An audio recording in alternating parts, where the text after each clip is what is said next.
At pag kinukorek, nagagalit. So, nagdadagdag ng kasalanan. Kaya nga lagi kong sinasabi sa marami sa lahat, noon pa hanggang ngayon, kung ayaw mong makorek, huwag kang sumuway.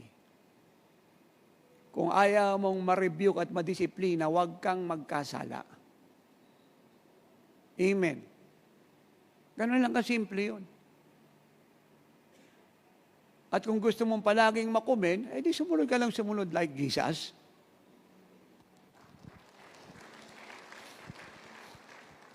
Dahil pag hindi po dinidil ng Diyos ang sin, at ito po'y tinetolerate niya, hindi po siya Diyos. Isa po sa katangian ng Diyos, sa kanya pong moral attributes, ay yung salitang God is righteous. So pag sinabing matuwid ka, hindi mo ito-tolerate ang sin, ang mali. Pero sa gitna po ng kanya pong pagkapot sa kasalanan, yung nagkakasala, especially mga anak niya, mahal niya. Gusto niyang i-restore. Ang tanging kondisyon ay magsisi ka, magpakumbaba ka, umaming ka. Ganun lang yun. Kasi kung ayaw mo, dahil siya po yung matuwid, hahatol siya. At hindi niya pwedeng i-withhold yun.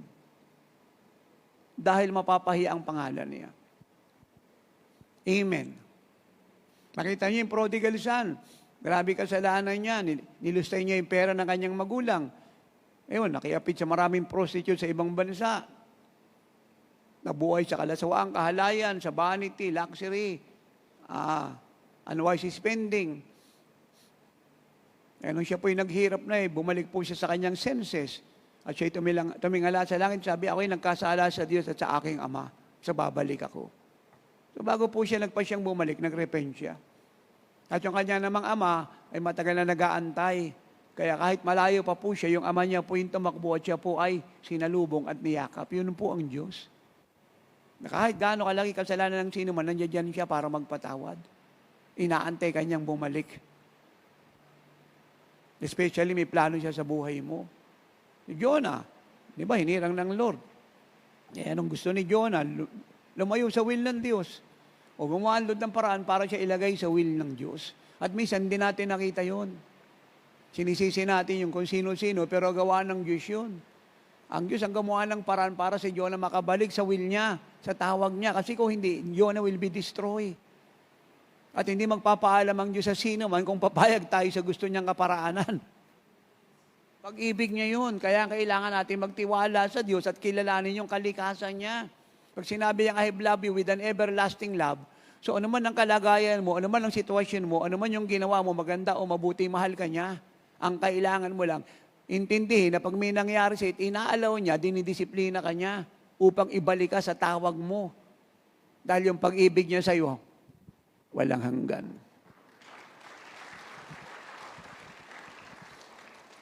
Amen. Ano pong sabi po ng 1 John 2 verse 1?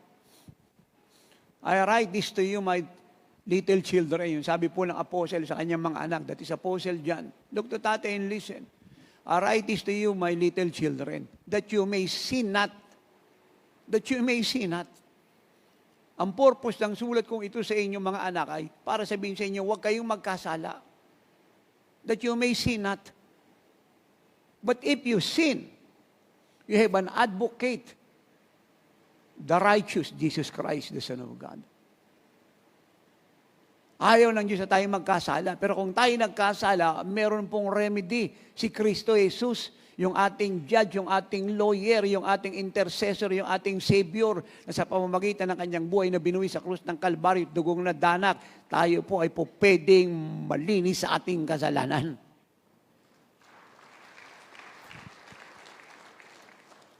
Do you get that? And then, we learn. We learn. Kung ano yung hindi dapat, kung ano yung dapat. Hindi niya napansin si King David, pagkatapos siya pong mag-fall, natuto po siya. Kahit siya po'y pinadalan po ng kabataan, sa panahon siya po'y ginigil sa kanyang katandaan na hindi niya po ito hinawakan. He learned. Kaya yung po mga fall na yan, nagiging blessing mo yan when you begin to learn. At hindi mo lang nagiging blessing yan ng iba. Dahil kung meron silang kasong gano'n, makaka-relate at mapapayuhan mo sila na kung paano ka nagtagumpay, yun din ang tagumpay nila. Actually, kailangan isipin po ng lahat ng makasalanan, unbeliever, backslider, bishop, pastor, kongregasyon, o ano pa pong title meron siya sa fivefold, the truth na ito. Pag nagkasala po ang sino man, walang kumukundina sa iyo. Ikaw ang kumundina sa sarili mo. At kung meron mo nagpapayo, nagpapaabot, nagbabalita, nagsusumbong, nagkukwento, hindi kondinasyon yun. Yun ay kalayaan mo. At yun ay ginagawa ng sino man mula sa karunungan ng Diyos para yung kasalanan gusto mong ituloy, ay pigilin. Nakasan nyo yung palakpak nyo. Kaya hindi tayo dapat magalit kung kani-kanino. Kaya hindi nyo napansin si King David na magkasala, kinumpronta ni Prophet Nathan. Walang sinabi si King David na si Bathsheba kasi, bakit naman doon pa naligo sa tapat ng bintana ng palasyo ng hari? At kung naligo, bakit hindi naman naglagay ng robe? Bakit naked siya? At tinaon niya pa, nandoon ako, sumisilip ako doon sa palasyo ng hari. Wala siyang sinabing gano'n. Ang sabi niya, I sin against God. Inako niya personal yung kasalanan niya. Nakasan niyo yung palakpak niyo. Kaya yung pong maraming sinisisi, maraming tinuturo, maraming ginajustify, believe me, you must believe me and the church must believe me, hindi po nagsisisi ng kasalanan yun. Sila po yung nagpapakita ng hypocrisy at kalus heart. Alam niyo yung kalus heart? Sa Tagalog po kalyadong puso, manhid na puso. Hindi nagsisisi ng kasalanan yun. Dahil ang nagsisisi ng kasalanan, hindi nagpapaliwanag, hindi naninisi ng sino-sino man, hindi nagja-justify, inaaming kasalanan niya at doon siya inaakwit ng Diyos. Ayan na yung mga palakpak rito ng living like Jesus.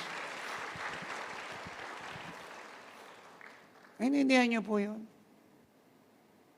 Let me repeat King David's statement. I sin against God. Ay dalawa naman sila ni Bathsheba ang gumawa ng katampalasanan pero ang statement ni King David, I sin. Personally, inamin niya yung kasalanan niya. Kaya yung po mga nagnanakaw ng tithe offering, first fruit, hindi nakikinig na patuloy ka sa pagre-reel mo, kahit pinapaabot ka sa dangerous, sakala lang mo hindi mo stream yung nagpupuluro na so-called praises ng Diyos sa kanta nila, sa teaching nila, hindi apostolic anointing, hindi living like anointing yun. Nagpapaalala si tatay, mga alang nating pastor at mga kapatirang nagmamahal sa bawat isa na you have to stop that. Pero ayaw mo, and you explain your unaccepted and unacceptable opinion, ay lumalaking kasalanan mo. At tama si nanay. Sabi niya kanina, bakit kung ayaw umami, bakit ka magagalit? Bakit ka magwawala? Ba't mo pipilitin? Bakit ka mapoprovoke sa place? Ayaw nga umamin. Pumunta po tayo sa human court. Hindi ba? Ito yung judge. Ito yung prosecutor. Ito yung defense. Ito yung accused. Sabi ng judge, talaga bang nirate mo to? Guilty o not guilty? Not guilty. Ayaw niyang umamin. Hindi na po bumababa ang dyan sa chamber at siya po'y pinagagalitan at sinisigawan.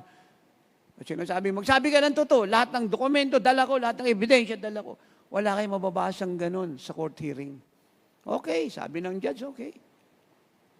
But it doesn't mean to say na dismiss yung case. It doesn't mean to say sa mata ng judge at thought niya, thinking niya, hindi ka guilty. Because they have the evidence. At dadating ang isang araw, you will be sentenced. At ang malungkot, yung sentensya mo, humahaba, mabigat. Pero nung inamin mo pa yan ng unang araw, yung sentensya mo gagaan, may provision pa yan o probation at magiging madali pa para makalaya ka. Nakasan niyo yung palakpak niyo. Kaya ganyan po sa karunungan ng Diyos. Amen. Si Gabriel means God is my strength. Nakita niyo po, wala kayong makitang angel na ang pangalan ay Gabriel na weak, mahina, talunan. Puno sila ng lakas. Ako, ang pangalan ko po ng bata ako nung naipanganak ako, Romeo. Hindi ko po alam kung sino po nagpangalan sa akin noon. Lagi po ako nagkakasakit. Kwento po ng aking pong nanay, lagi ko nagkakasakit. Na ako po yung naipanganak.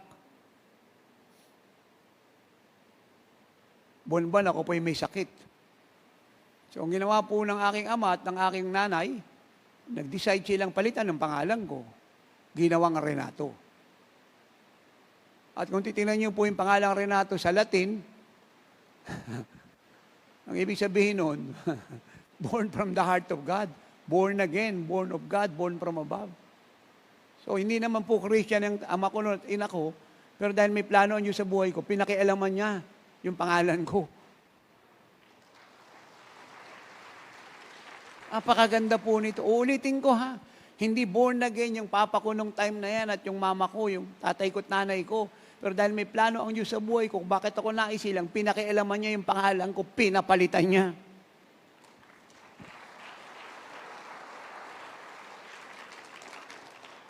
Akasahan niyo yung palakpakan niyo. Kaya napakahalaga na pag meron po tayong magiging mga anak o magiging mga apo, huwag mo kagad isingit yung pangalan mo. Halimbawa lang naman to ha, wala naman tayong pinipersonal dito. Huwag mo kagad sabing, kailangan pagbabayin Evelyn. Huwag naman ganun. Sabi mo sa katabi, huwag naman ganun. Kawawa naman yung bata.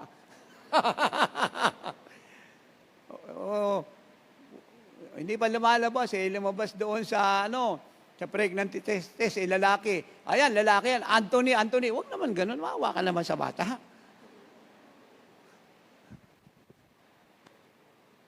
Ang kausap dito. So, wala tayong against sa pangalang Evelyn o Anthony. Tanong alaman sa Lord. Huwag naman kaagad na, kasi unang apo, sabi ka. Si Emmanuel, unang apo namin yun. Hindi ko kaagad sinabing, kailangan pangalan niya, Renato. Sabi ko, ano ipapangalan namin sa kanya? Sabi niya, Emmanuel, para pag nakikita niyo siya, maalala mo palagi, ako'y sama sa inyo. Amen. Naunawaan niyo po yun? Huwag naman kaagad porque nakita sa pregnancy test lalaki, dapat ang pangalan niya, Kaya na mag-suggest. Wala sa inyo gustong mag-suggest. Ako naghahanap ako ng patay na sa sarili. Kasi may gawain patay sa susunod na araw baka wala nang umupo sa harapan. Kaya hinahanap ko yung patay sa sarili. Ang naman, Arnold ka agad. Nagtanong ko mula kay Janet kung ano yung ipapangalan. Nawaan niyo po yun. So wala pong pangit kung pangalan natin. Pero ibig sabihin, let us see to it na siya po yung may biblical meaning. Kasi pag ang Diyos po nagpangalan, marami pong ibig sabihin niya. Number one, pag tayo po yung nagde-dedicate ng ating mga anak, at kinukot po yung pangalan ng ating mga anak o yung ating naging mga apo, ang ibig pong sabihin no, number one, sila po ay nakakonsecrate para sa Diyos. Yun ang sabihin ng dedication. Nakakonsecrate para sa Diyos. Kagaya po ni Samuel. Alam na po kagad ng kanyang inang si Hannah kung ano po yung gagampanan ni Samuel. Kaya hindi pa lumalabas, in-offer niya na sa Diyos. In-offerin niya. Binigay niya. At doon niya pinatira sa templo. Pagkatapos pong pwede nang ihiwalay si Samuel sa dibdib ng kanyang ina kasi nagbe-breastfeeding, ay dinala na po siya sa templo. Doon na siya tinira. Naintindihan niyo po yun. Naunawaan niyo po yun. Hindi po kung kailan matanda na to, ugod-ugod na. Nung pwede nang ihiwalay sa dibdib ng kanyang ina, tinira na po siya sa templo. Inilagay sa custody ng high priest. Sino yung high priest? Si Eli. Kasi alam ng kanyang ina kung bakit siya binigyan ng anak. Actually, baog nga siya.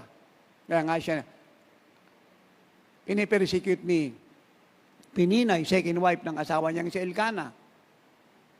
At sa kanya pong violent prevailing prayer, kasama ng vow, humingi siya ng anak. Iyan ang reason ba't siya binigyan? Para maging prophet. At isa po si Samuel sa credible prophet ng Israel dahil lahat po ng prophets niya, lahat po yung naganap. Line by line, word for word.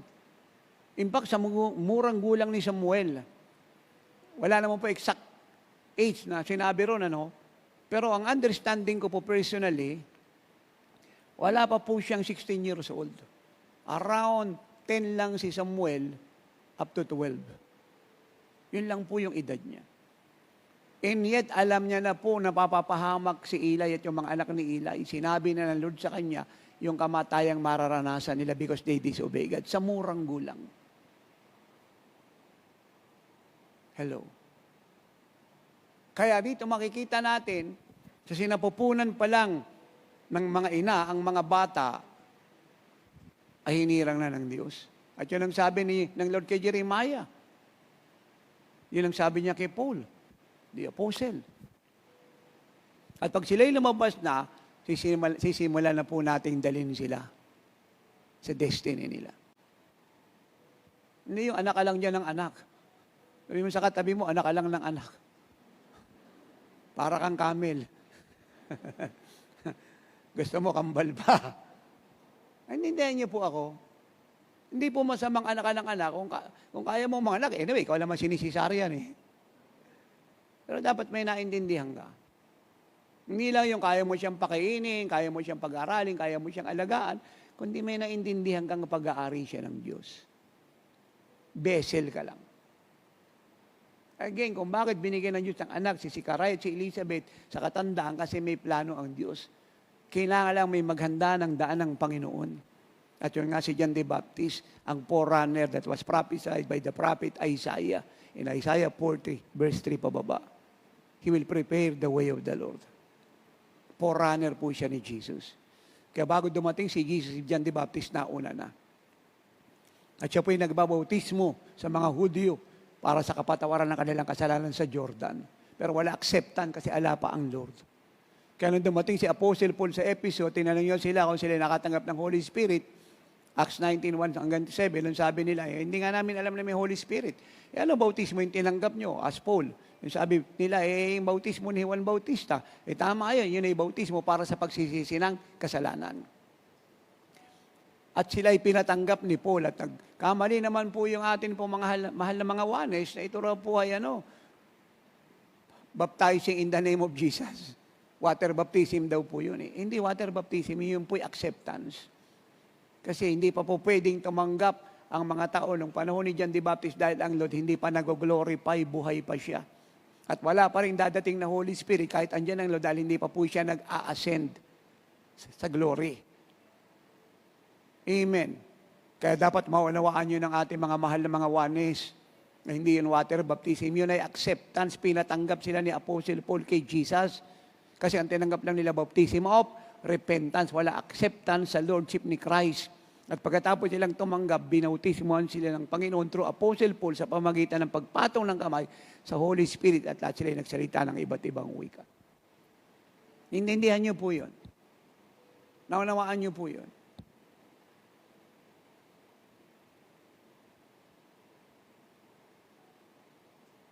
Ang Panginoong Jesucristo, anong sabi ng angel na si Gabriel? His name shall be called what? Jesus. And what is the meaning of Jesus? Savior. The Savior. The only Savior of the world. At kung ano po yung ipinangalan ng Diyos sa gadasan mula sa pag-uutos niya kay Gabriel ang sabihin kay Mary at kay Joseph, yun yung ipinangalan sa kanila. Tingnan niyo po si tatay, mahalaga po ito, tingnan niyo po si tatay, sabi mo sa katabi mo, mas maganda ka pag gising ka. Sabi mo sa katabi mo, mas pogi ka kapag dilat ka. Lahat nga po ng mga pogi ay dumilat. Lahat nga po ng magaganda ay dumilat. Ayan. Tingnan niyo po ito, hindi niyo po itong maigi. Hindi niyo po napansin, lahat ng hinirang ng Diyos ng mga tao na mag-asawa, lahat ay godly. Pagdating po sa batas, the Old Testament law, sila po'y blameless. Si Zechariah ay priest. Si Elizabeth po ay holy woman of God. Sila mag-asawa ay blameless. Perfect yung obedience when it comes to the law. Sila yung mga magulang ni John the Baptist. Si Joseph, a very righteous man. Si Mary, a very devout woman.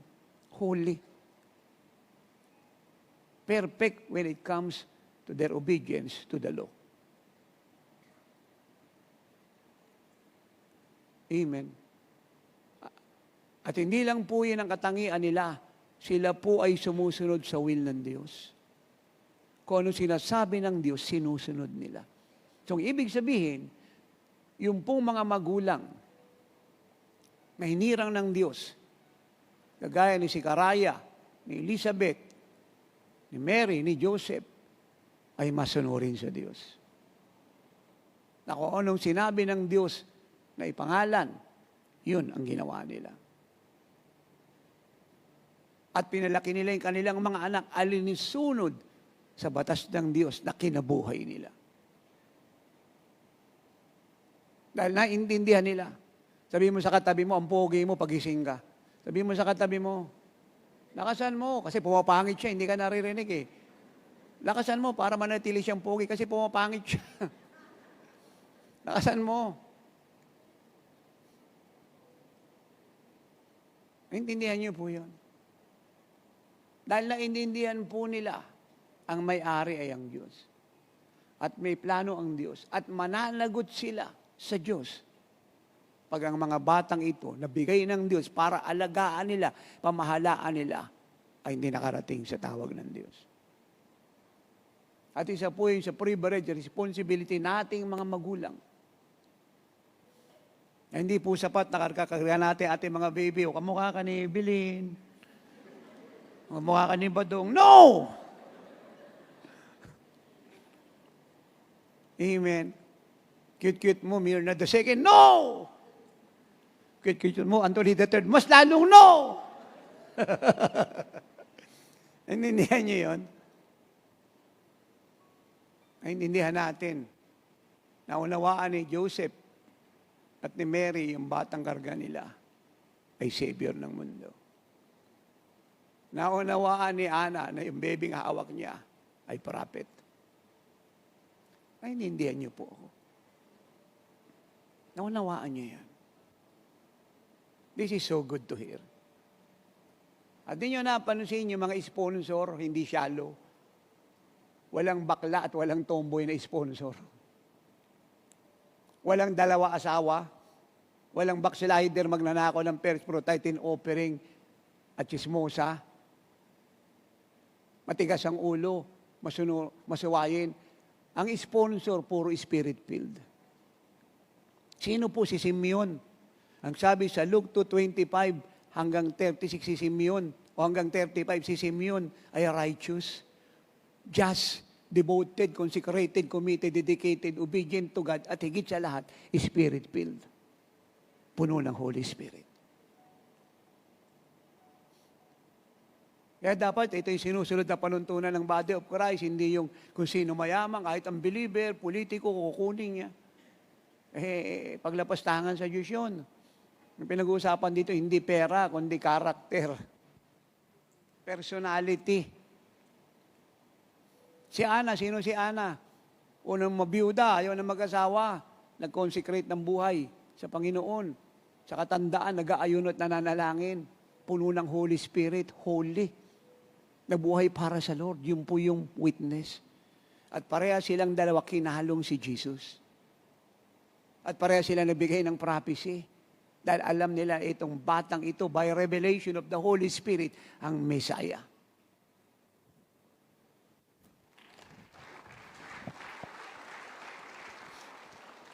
Napakagandang may ganyan pong understanding ang church, ang mga bishop, ang mga pastor, ang nasa fivefold, na nagkakaanak, nagdededicate ng bata, nagsisipag-asawa. May understanding na itong batang hawak mo, lumabas sa sinapupunan mo, alam mo kung sino siya. Kung ano siya. At hindi siya pwedeng mabuhay na hiwalay sa pagkakatawag niya. At tayong mga magulang responsable sa bagay na yan. Ay kung sino nakakaunawa, ang mga bata ay blessed. Dahil hindi pa sila pinapanganak, lahat ng kailangan nila ay hinanda na ng Ama. Lahat. Kaya hindi dapat maingit ang iba kung bakit yung mga apo namin ay ganyan ka-bless. May naintindihan kami mag-asawa. We submit to the will of God. Dahil hindi naman amin yun. Hindi rin yun sa kanilang mga magulang. Ang Diyos ang may-ari. Hello. Kaya dapat alam natin, kung prophet yung anak mo, huwag mo gawing accountant. Huwag mo pakunin ang tourism. Hindihan niyo po ako, huwag mo pag-abording sa Saudi at papuntahin sa Jeddah. Doon na lang tumagal at doon na ma-rapture. No.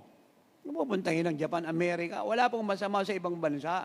Walang masama magtrabaho at maging professional. Good po yan. Kaya lang sinasabi ko, kung siya'y prophet, dalhin mo siya sa apostol, dalhin mo siya sa prophet para siya po ay matrain at makalakad sa office niya. Kagaya ng ginawa ni Ana. At wala ngang resistance yung asawa niyang si Elkanah. Sa Jewish law, masusunod lalaki, pero rito silent si Elkanah. Dahil ang will ng Diyos ang supreme.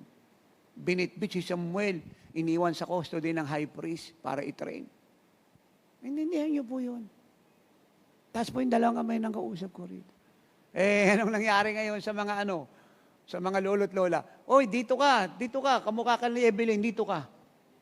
Sabi naman ng lolo, oy, dito ka, kamukha ni Anthony. No! Namaan niyo po ako. Kawawa yung bata, hindi na alam kung saan lalakad ko, ano na yung tawag niya. Dapat alam po natin. Paano natin malalaman, tatay? Pray.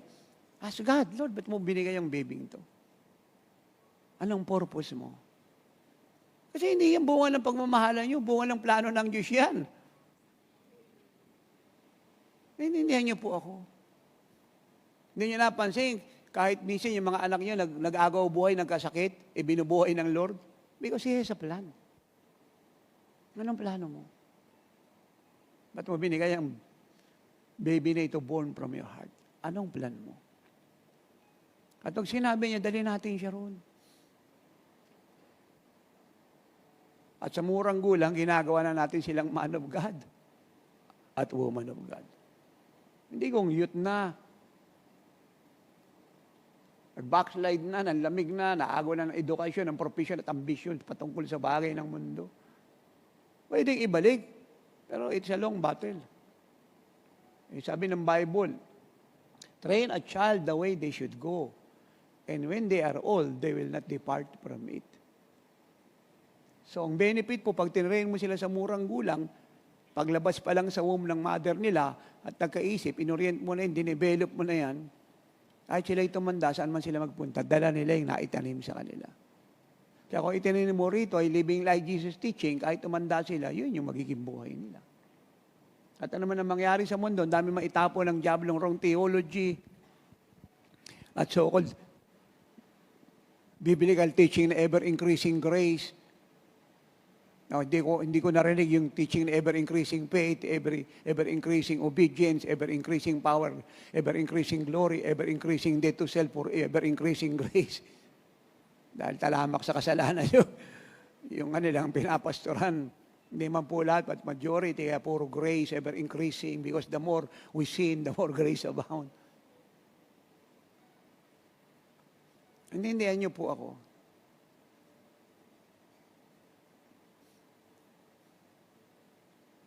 Ay hindi po sila maliligaw. Hindi sila madidisip ng diablo. Kasi nakatanim sa buong spirit nila ang salita ng Diyos. Kaya nga pag pinapag-pray natin, sa womb pa lang, puspos na sila ng Holy Spirit. Si John the Baptist, di pa lumalabas, spirit-filled na eh. Puspos na ng Holy Spirit sa tiyan pa lang. Hindi ko po alam kung nakaka-relay kayo sa aking experiential testimonies. Yung aming mga apo, nagpipray namin yan sa tiyan pa lang ng kanilang mga magulang. Pag nagsilabas po yan, nagliliwanag mga mukha, kita mo yung glory.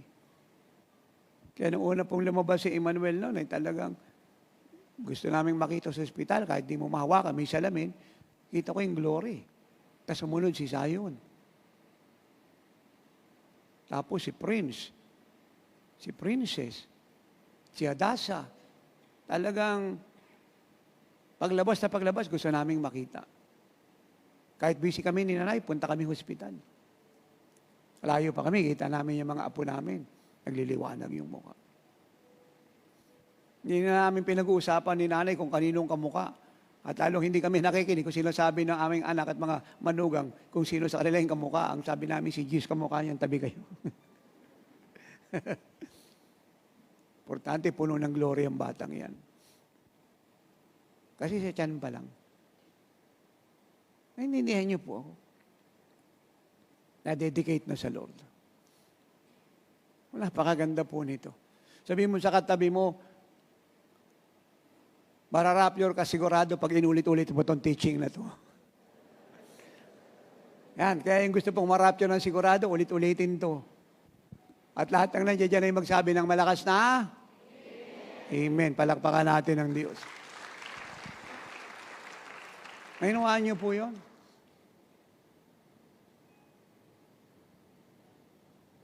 Yung mga sponsor, prophet, prophetess. Dapat sa kasal, ganyan din eh. Hindi kung sino-sino kinukuha mo rong aabay sa kasal. Bridesmaid, bridegroom, best man. Dapat. Tapos, walang glory, unbeliever, backslider. Tapos yung nagkasal,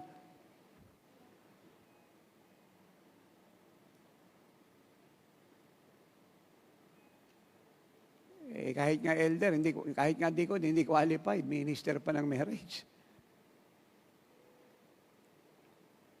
Ikatapos, yung kinakasal, pag nagkakasal, unbeliever, backslider, grabe ko mag-love gift. Pag mga man of God nagbibigay, pag mga man of God nagkakasal, ang daming ano yan.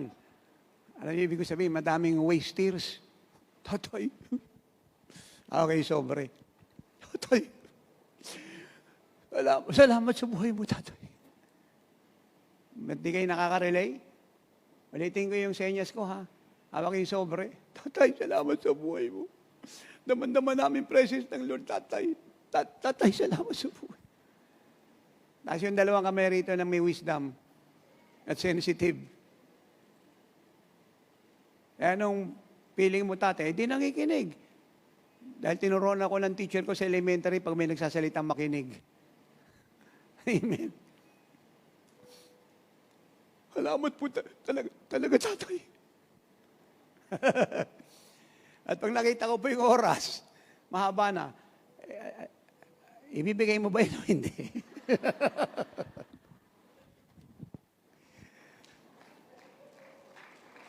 Ako, totoo po ito ha.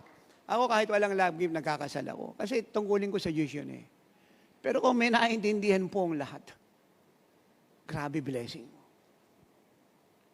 Yung ang hindi ka kinasal, hindi ka dinedicate, nagla-love gift ka pag sinabi na mawat isa rito nag-MC, sa naman tayo nagtipon-tipon, o umahal nyo si tatay, dapat i-bless nyo. Love gift kay tatay. Nagbibigay ka. Patas naikasal ka pa. Mag-isip ka.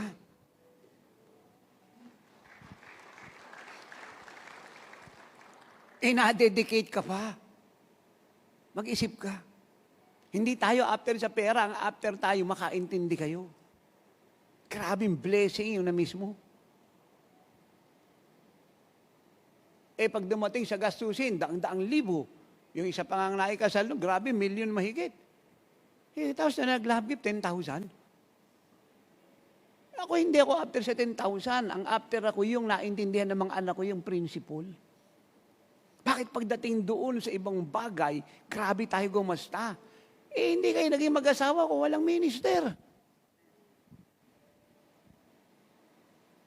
At kahit magbigay ka pa rito ng 10 bilyon, hindi mo kayang bayaran yung anointing at yung pagpapalang bibitawan ng manugad.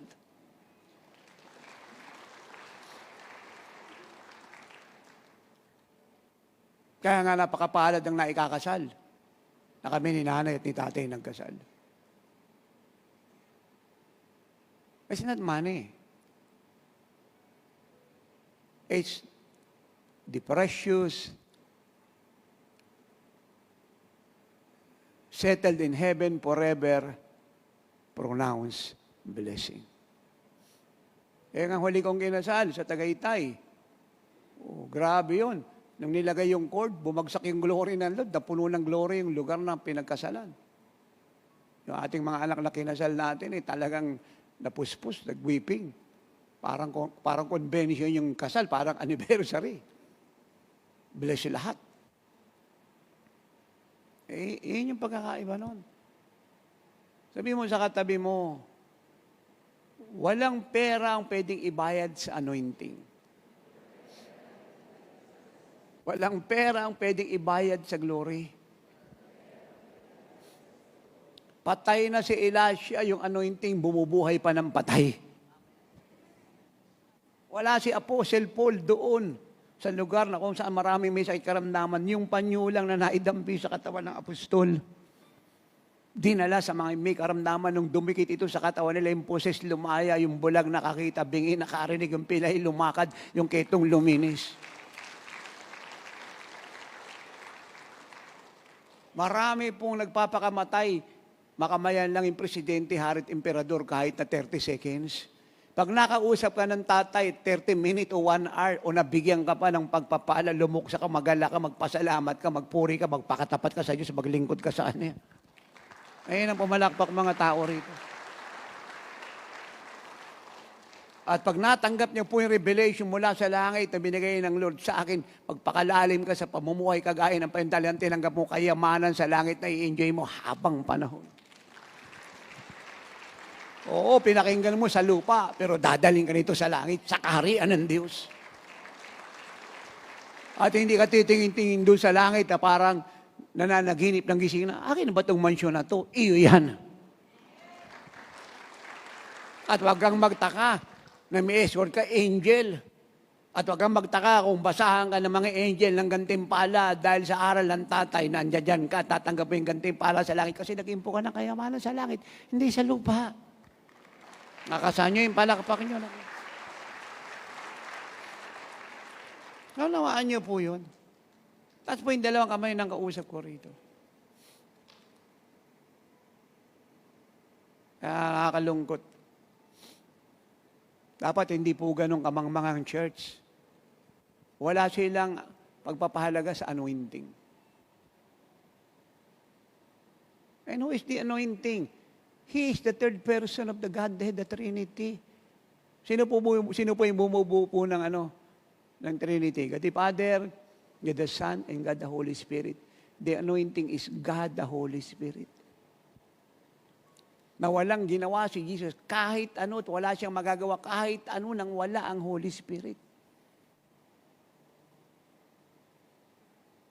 At yun ang dahilan kung bakit hindi po siya nag-minister. Kahit 30 years old na po siya at ayon po sa Levitical age, siya po ay dapat nang mag-minister according to the age of the priestly or Levitical order of age. Pero hindi niya ginawa kasi hindi pa siya baptized ng Holy Spirit. At kahit kasama niya yung mga alagad for 3 years, tapos kinausap niya pa sila for 40 days, pagkatapos siya pumabuhay mula sa mga patay, nag-stay pa po siya kasama nila for 40 days bago siya pumunta ng glory. Ang sabi niya sa mga apostle, manatili kayo sa Jerusalem, huwag muna kayong mangaral, magturo ng kahit na ano, hintayin niyo muna yung Holy Spirit. Dahil ala kayong magagawa kung wala yung Holy Spirit. Pero pag dumating, wala na magagawa ang chaplo sa inyo.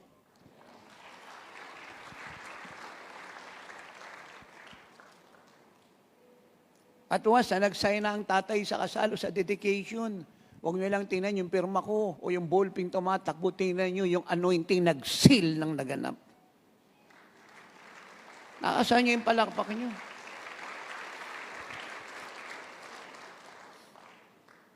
Hindi po tayo after sa love gift. Kung wala pang ibahid yung love gift na yun, sabihin niya namin ni nanay, yung prayer namin na yan, pag-pray ka rin ng 3 oras, 5 oras, 7 oras para maging successful yung kasal mo, madama mo yung glory na, kaya mo bang bayaran ng 1,000,000 yan? Yung pera mo, wala na yan. Pero yung event na yan, recorded sa langit yan. Amen.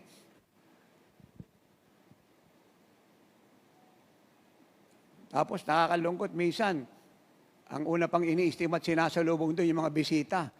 Tapos yung magkakasal, yung mga babae at lalaki na yun, bahala na siya lumakad sa loob at bahala na siya kung saan siya uupo. Nakakalungkot. Ay tatay, nakaranas ka na ng ganon. Atin-atin lang to. Alat. Yan ang ginagawa mo tatay. Abay, tinuruan kami ng Lord ni nanay na humanap ng upuan. Wala namang bayad yun. At ang kagandahan, pag nakita nilang dumating kami at may nakaupo doon, hindi na kami basta mapaalis. Kasi nakaupo lang kami. Tatay, paano kung walang upuan? Oy, matalino kami, lingkod kami ng Diyos, marunong kami magdala ng sarili naming bangko. Naintindihan niyo po yun. Ganyan din sa house dedication, car dedication. Tatay, ito po yung prophecy mo, tatay. Kita mo itong sasakyan. Grabe ito, ang unang Lord. Sa buhay mo, tatay. Salamat sa prophecy, tatay. Tatay, dedicate mo ito, tatay. Labot. Yakap-yakap pa yung Amerikano ko. Yakap-yakap, may sipon. Dami yan tinransfer. Nakilang banlaban. Asa na yung, tatay. Atak-atak pa ako talag. Tatay, dali mo, tatay. Ababa mo pa lang sa pulpit doon, hindi ka pa nakakainom ng tubig, sabi natin. Saan yan? Naalam ko si Bishop Anthony, wala, siya papadedicating ko. Tsaka si Prophetess Evelyn. Hindi naman lahat, no? Ilan lang. Dedicate naman tayo. Hindi na naintindihan yung anointing. Yung simpleng prayer, Lord, ingatan mo sila. Binibless ko po yung sasakyan, ito yung sasakay. Hindi mo kayang bayaran ng pera yun. Patay na si Abraham, yung prayer niya, nag-workout. Hanggang kay Isaac, kay Jacob, hanggang ngayon sa Israel. Yung covenant, tuloy. Kasi in-honor siya ng Diyos. Patay na si King David, pero yung covenant ng Diyos kay King David, tuloy kay Solomon. Naintindihan niyo po yun. Kaya yung mga hindi marunong tumanaw ng utang na loob sa mga spiritual father nila at mother, ano yun? Naliligo sa ilog yun ng walang tubig. Yun yung mga buhay pa naghihingalo na. Alam nyo, kunin nyo to ha. Thank you, Holy Spirit. Hindi lamang po pride ang malaking kasalanan ni Satanas sa Diyos. Ang pangalan niya po Lucifer, the Archangel, the anointed cherub. Pag dinescribe po ng Isaiah 14:12-15, kung gaano siya kaganda, katalino, karunong, kung gaano siya kalab ng Diyos. Amazing description. At isang reason po yung kung bakit pinasukan siya ng pride. At gusto niya pong kunin yung posisyon ng Diyos. Ang sabi niya, I will be the most high God. Ang sabi ni Jesus, I am God. Ang sabi ng Diablo, I will be. Naunawaan niyo po yung pagkakaiba? Intindihan niyo yun. So, another story, nagalit ang Diyos. Ang linis ng langit, alang kasalanan, doon nagsimula ang kasalanan sa langit. Hindi po sa paradise, sa langit. Doon nagsimula ang sin. Kay Lucifer, na pinilitan ng pangalan ng Diyos, ginawang Satanas. Sabihin, salitang Satanas, adversary. Sa Grego, diabolos, diablo. Pangit talaga ng pangalan niya, diabolos, diablo. Sabi mo sa katabi mo, pangit talaga yung diablo, pati pangalan, pangit. Kaaway, katunggali, kalaban ng Diyos at nating lahat. Dahil sa sobrang ganda niya, sa sobrang talino niya, sa sobrang anointed niya, pinasukan siya ng pride. Hindi lang po yun ang isa sa pinakamalaki niyang kasalanan. Ito po ang intindihin yung lahat. Kasabay po ng pride na yan, yung kawalan niya ng utang na loob sa Diyos na lumikha sa kanya.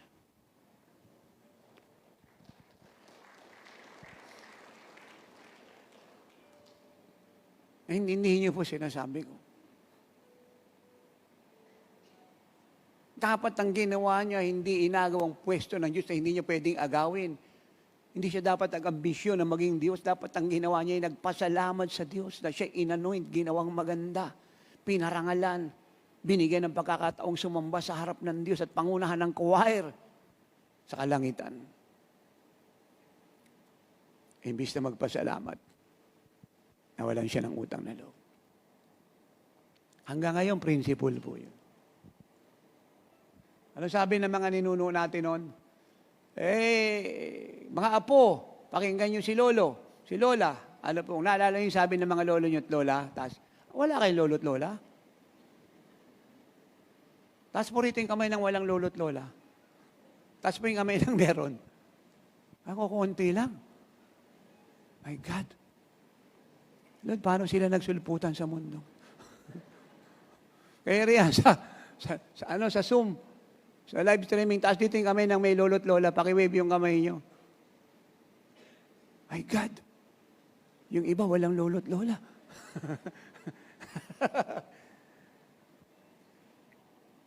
Yan ang sabi po ng mga ninuno natin, mga apo, pakinggan nyo ako. Ang hindi lumingon sa pinanggalingan, hindi makakarating sa paparoonan. Akala po natin yung salitang yun, pang matanda lang. Yung pong principle na yung biblical. Even though yung term na ginamit ay hindi mo makitang biblical word, pero yung meaning, biblical. Ganyang kahalaga ang blessing ng mga apostol, ng mga lingkod ng Diyos, ng mga prophet. Hindi niya napansin sa Old Testament, kulang po ang gathering ng 12 tribes pag walang basbas ang high priest. Basahin niyo ang lahat ng epistle ni Paul sa New Testament, pati po ni Jude, pati ni John the Apostle, John the Beloved, ni James, ni Paul.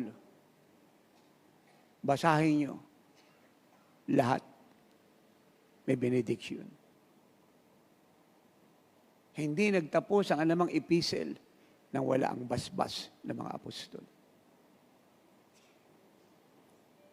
Even though hindi pare-parehas ng word na ginamit na ibinisbas sa bawat churches na tinayo ni Paul, pero ang benediction, ang basbas, nandoon. At yung basbas na yon ay basbas ng Diyos. Naintindihan niyo po yun?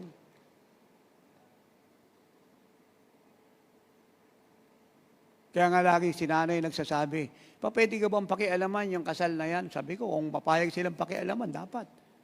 Dapat maayos yung sound, yung bulaklak, yung presentation. At kasi may mga kinuha kasi yung mga anak natin minsan mga mga anong tawag doon? Ito, lagi ito sa kasalan eh. Anong tawag doon? Yung wedding coordinator. Yan, dahil sa ginawa mong yan. Tuloy kasal nila. Wedding coordinator. Iba doon, unbeliever. Ganda-ganda ng benediction, grabe glory. Pagdating ng wedding coordinator rock and roll na sila. Ayan ang sinasabi ni nanay. Pwede bang pakialaman pa? Ikaw, mas mabuti kung papayag mga anak natin, pero hindi sila papayag, magtuturo na lang tayo sa pulpito pangkalahatan. Para wag nang maulit yung ganitong bagay. Nagsimula ka sa spirit, nagtapos ka sa flesh. Nagsimula ka lang, and to God be the glory. Tapos sinunod mo, to the devil be the worry. And to the church, the victory. Tapos, yun yung kanta. Biglang natapos na yung kasal, binasbasa na ng tatay, ng nanay. Biglang pasok yung wedding coordinator. Amen. Tapos pasok na yung, kasi may kanya-kanyang program, may pasok na mga strater eh. Hindi ako sanay magsasayaw nito eh. Pwede, alika. Pakidemo mo nga paano sayaw sa impyerno. So, ayaw niya. Ngayon po yung problema. Ay malungkot lang kami. Kasi siyempre, kahit mga magulang kami sa pananampalataya, hindi kami gumagamit ng authority na ini-impose namin. Nagtuturo kami kung ano dapat. Gusto namin makitang nilakaran yun. Ibig na malungkot kami, wala na tayong magawa. Nagpayo na kami, nagpaalala. Paulit-ulit. Hindi nakinig. Hindi tuloy natin yung kasal. Kung ano yung magagawa natin, the best, ibibigay natin. Kaya lang, siyempre, dapat, walang, kanta tayo rin ng, Holy, holy, holy are you, Lord. May pagkatapos na po ng nabasbasa na ni tatay at tinanay yung kinasal, yung dinedicate, bahay man niya, birthday man niya, biglang pasok naman yung wedding coordinator na.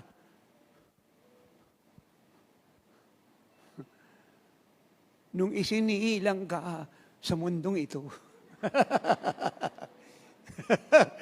Ba't kayo tumatawa? Alam niyo yun, ano?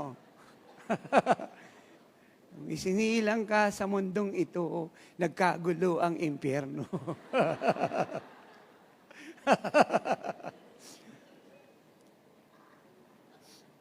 Kaya ang ginagawa ko, pag bumaba ako, nakayo ko yung ulo. Dahil patawarin mo po sila sa kasalanan. Totoo po yan. Nagsimula ka sa spirit. Nagtapos ka sa pulis. Nagsimula ka sa glory. Nagtapos ka sa repentance. May isa nga lang ikasal. May isa nga lang i-dedicate. May isa lang i-dedicate yung bahay mo, yung sasakyan mo, yung business mo. Alala ko nga yung, nagpunta nga tayong Dubai noong July, di ba? Anniversary. Dumating din yung mga anak natin na galing nga sa ibang fellowship na win nga natin nung lockdown. Napanood tayo sa YouTube. May company nga sila sa Dubai. Malapit lang naman doon sa hotel na tinuluyan namin. Di nalaman nga nila na doon nga kami. Sabi ng mga anak natin sa daddy nila, ipadedicate natin kay tatay yung yung office natin. Hindi pumayag naman yung daddy niya. Dumating po tayo ron. Dapat sila mag-testify eh. Simpleng dedication ng company, bumaba glory ng Lord. Parang convention. Yung prophecy, binitiwan ko, yung iyak po nila, grabe. Kaya mo bang bayaran ng pera yun? Okay na imagine na yung pagdating ko doon maiksing oras dumalaw ang langit. Yun yung dapat maintindihan ng lahat. Kaya kung mag-iimbita ka ng apostol at ng propetisa, kami ni nanay, intindihin mo, nalingkod kami ng Diyos. At hindi kami pupunta sa isang lugar na hiwalay sa Diyos. Mari may magkakataong nakikita nyo yung human nature namin, kagaya ni tatay, lagi kong nakangiti, kaya hindi ako tumatandang kagaya nyo. Masayahin ako sa buhay.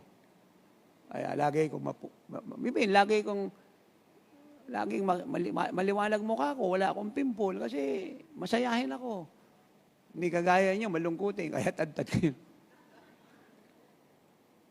Human nature ko yun. Joy ko sa spirit yun. Pero pagdating sa gawain ng Diyos, hindi kami separated sa Lord.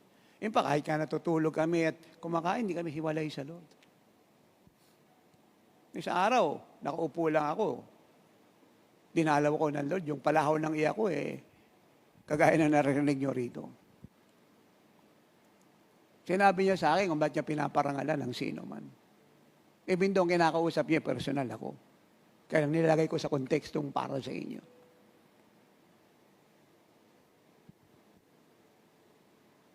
So hindi kami nabubuhay ng hiwalay sa ano. Kaya nga yung pinaliwanag ko sa inyo rito na bisyo ng ating anak na nag-ayuno, intercessor personal intercessor natin, yun yung mga younger. Hindi ko pati nila yung vision dun. Nga, di ba, nag-aapoy nga yung scroll. Galing sa Lord, nilatag niya. Nag-aapoy. Tapos may mga words dun. Binuksan ng Lord, nakita niya. Tapos pinadaan ako ng Lord, tapos tinali niya yung pa ako. Hindi lang, in-explain ng Lord sa kanya, bakit itinali yung scroll sa pa ako. Puno ng salita yun. Mga revelation ng Lord yun. Sabi niya, kahit saan magpunta ang anak ko, ang lingkod ko, nakatali sa kanya ang mandate, ang kalooban ko, ang espiritu ko. Naiintindihan niyo yan? Naunawaan niyo yan? Kaya kung sino po yung nakakaintindi, siya po yung nakakatanggap ng maraming blessing at glory. Ang mga totoong apostol at mga totoong lingkod ng Diyos, kahit hindi kami magsalita, makita mo lang kami may mangyayari sa iyo. Because it's not about us, it's God in us. At doon ko kayo pinapalaki. Nakita niyo kung kausapin ko yung mga apo ko, kagaya ng anniversary, too personal. Kaya nire-remind ko sila ng tawag ng Lord sa buhay nila. Hindi naman kasi maiiwasan sa gulang nilang 9 years old, 10, 11, 12, 13, 14, 15. Kagaya ni Emmanuel, 17 na, pero hindi mo naman pwedeng sabihin na dapat yung isip niya mature na kagaya ng 45. So, kahit pa paano, makikita mo yung kabataan sa kanya. But it doesn't mean to say na yung tawag nila na wala o yung anointing na wala. At doon tayo pumapasok bilang mga magulang. Hindi tayo strict, hindi tayo disiplinarya ng unbiblical ala sa lugar, but with love, and care, and concern, nire-remind natin sila kung sino sila. Inuupuan. Kung bakit yan ang pangalan mo, kasi ito yung tawag mo. Sinasabi natin sa kanila. Ito dahilan, ba't ka ibinigay na sa mami at daddy mo? Ito dahilan, ba't ka lumabas? Wala tayong ibang sinasabi, kundi yung will ng Diyos, yung pagkakatawag. Kasi kung magsasalita tayo ng ibang bagay sa buhay nila, i-confuse natin sila. Kaya dapat alam natin kung ano yung plano ng Lord sa kanila, kagaya ng pagkaunawa ni Sigaraya, ni Elizabeth, ni Joseph, ni Mary, ni Anna, at ni Elkanah. Amen. Tatay, paano to nakakarelate ako sa sinasabi mo, nakikita ko yung mga anak ko. Hindi na ganun ang kalagayan nila. Dati maapoy sila. Ngayon hindi na. Dati committed, ngayon hindi na. Anong masasabi mo ron, tatay? Hawakan mo yung pangako ng Lord. I-remind mo sila ng tawag nila. Keep praying. Keep fasting. Do not give up. Kung naagaw ng Lord si Peter sa kamay ni Satan dahil sa kanyang prevailing prayer, be like Jesus. Keep praying. Huwag natin i-compromise ang truth. At makikita natin, they will return to their calling. Wag lang yung we do nothing, kino-compromise na natin ng Lord kung ano gusto nila, tahimik tayo. No. Sabihin mo sa katabi mo, binigyan kanya ng magandang labi, hindi para manirang puri. Binigyan kanya ng magandang labi para ipaalala sa mga anak mo, sa mga apo mo, yung pagkahirang nila. Amen. At dumadating tayo sa understanding na kahit may kakulangan sila at kasalanan, hindi tayo basta nagsasalita ng pangit, kagaya ng unbeliever, kung ano nalabas sa bibig, nagre-react ng pangit. Naintindihan natin na may anointing sila and we respect that. And we deal with them politely, kindly, tenderly, without compromise. Hello. Kasi John, lumabas yan. Siya nga ang bunso. Alam namin, apostol siya. Hindi niya napanusin. Tingnan niyo yung clippings niya. 2 taon, naka-Amerikana yan. Kada anniversary namin. The mandate. Yan. Memoryado niya yun. Ika-3 taon, the mandate. Ika-4 na taon, 5 taon, 6 na taon. Hanggang lumaki po siya, puro the mandate. Nakita niyo ngayon, katawan ko siya sa mandate. At laging sinasabi ni nanay pa, yung batang yan, apostol yan. Kaya kahit alam niyo naman si John, energetic, bata pa. Alam niyo naman yung kwento ng mga pastora natin, mga anak. Pero sa gitna nun, lagi kong sinasabi kay nanay, huwag mo siyang pagalitan ng salitang pangit kagaya ng magulang na unbeliever sa mga anak nila. Lingkod ng Diyos yan. Disiplinahin natin, turuan natin, upuan natin, ayusin natin yung salita na maintindihan nila. At yun yung sabi niya kanina. Huwag daanin sa galit, sa authority, na para kang si Hitler. Luhod! Pag di ka lumuhod, tayo! Huwag kang hinga! Huwag kang kukurap! Hindi ka na kasi mangot, galit ka no! Hindi ganoon. Let the anointing deal with the anointing. Let your anointing deal with His anointing. So kahit na yun ang tawag niya, pero sa biblical principle, ikaw ang sovereign as a father, as a mother. At sapat na yung authority mo, use out of love para paabutan sila at didisiplina in a very biblical manner. Hindi yung galit natin, samahan ng loob, hinanakit, at kung ano-ano yung nalabas sa bibig natin. Amen. Kaya minsan yung mga anak niyo nagkakasakit ng walang reason kasi puno ng sama ng loob. Ang pinakamagandang gawin kung may kasalanan yung mga anak natin, patawag. Mag-pray tayo. Pag-pray sila, ipag-ayuno. Depende sa leading nyo yun. 1 araw, 2 araw, 3. Upuan. Parang best friend yung dating mo sa kanila. Payong best friend. Anak, may problema ka ba? Kasi napapansin ko ng ilang araw, parang iba yung nangyayari sa ginagawa mo, anong may tutulong namin sa iyo. Makakapag-open sila nun. Kasi, pag yung mga anak natin, mga apo natin, may ginawang pangit, takot siyang lumapit sa atin. Especially, alam nila, ano ka? Hindi ka humingiti pag nagagalit ka. At saka yung kilay mo, umaangat. Yung buhok mo, lugas. So, ayaw nilang lumapit sa iyo. Pero pag dinaan mo sila sa mapayapang usapan, na kahit may problema, kahit malala ang sitwasyon, dinala mo sa kapayapaan, makaka-relay sila. Ang una kasi natin inaalis din yung takot. Hindi nyo napansin yung nagkasala, pag nakarinig, nagtatatakbo kasi ang dating, i-arestuhin sila. Yung kasalanan ginawa nila, maliit lang naman. Hindi naman sila talaga yung principal, kundi accessories lang sila. Kaya yung kanyang pong pagpapalaki, yan yung trabaho ng tagamundo na walang naiintindihan sa sinasabi ko. Hindi natin inukonsider kasalanan ng mga anak natin. Ayaw natin nun. Kaya nga tayo nagtuturo at nagpapahit, nagpapaalala at nagkukure kasi mahal natin sila at nasasaktan tayo sa nangyayari sa kanila. Kaya lang kadalasan, pag hindi tayo marunong, hindi spiritual pagdadala natin, imbis na mahatak natin sila pabalik sa Lord sa atin, na itataboy palayo. Ay kung kailan tayo natauhan in the Spirit, saka tayo nakapag-isip-isip, nakapag-pray, nakapag-repent, saka siya naayos. But it takes time. Eh kung mature na tayo kagaya ng Lord, hindi nahahaba yung usapin.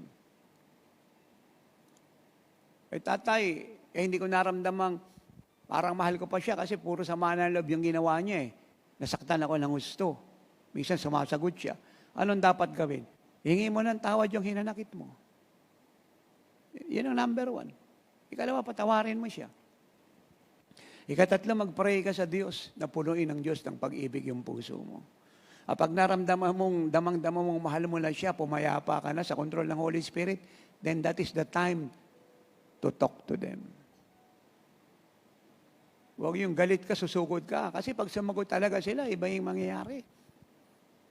Amen. Amen. Siyempre, galing ka rin sa pulpito, kung pastor ka, pastora, bishop ka, elder ka, deacon, prayer meeting ka, ikaw pa nag-lead ng prayer. Tupang-tupa. Nung umuwi ka, negative yung report, kinuwento ng anak mo, yung ginawa ng kapatid niya. So, very alarming, no? Very, ang tawag dito, offending para sa'yo. Nakakahiya. Huwag mong sugurin ng may galit ka. Kasi sasagot yun eh. Pag sumagot yun, ito ka na ngayon. Ano? Sabi. Ginagamit ka ni Satanas, kasi galing ako sa prayer meeting. Ang problema nun. Kaya puno siya ng takot. Sabi niya, Ma, ang pangalan ko po, Angel. Hindi po Satan.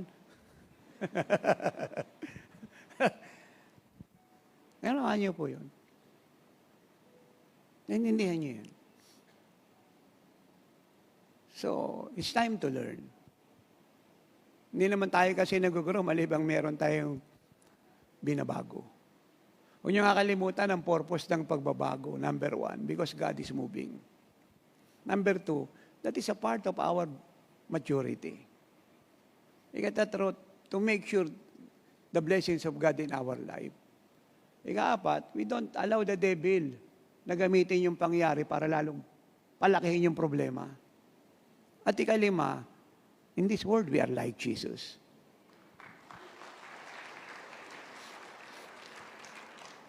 Ay, yun yung laging sinasabi sa akin ni nanay noon. Inaaway niya ako noon eh. Sabi niya, paluin mo si Rapi pa. Kumbaga, sabi ko, Love, wala tayo sa ring. Hindi ikaw yung coach. Na tinuturo mo kung paano susuntok. Paluin mo yan. Si Richelle, pagalitan mo yan. Si John, sabunutan mo yan. Hindi ako gumagalaw. Sabi niya, asan yung buto mo? Love, nung pinakasalan kita, humawa ka rito, may nasalat ka ba? Oo, may buto ko. Amen. Bakit? Parang walang anuman sa'yo. Merong effect sa akin yung nangyari, kaya lang marunong ako magdala. Pangit na nga yung nangyari, papa-apekto pa tayo. Ano gusto mo? Oo.